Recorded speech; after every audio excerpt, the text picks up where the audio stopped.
యాదర్శి మహాముని, స్వామి, నీ తపస్సుచే పునీతమైన ఈ క్షేత్రం యాదగిరి గుట్టగాను, శ్రీవారు శ్రీ యాదగిరి నరసింహస్వామిగాను కొలువబడతారు. మహాప్రసాదం.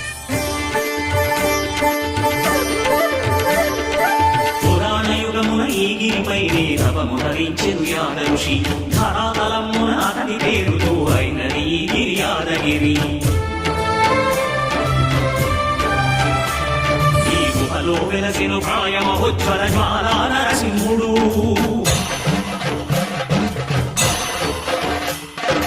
భక్తాభిష్టములన్నీ తీర్చే లక్ష్మీ నరసింహుడు.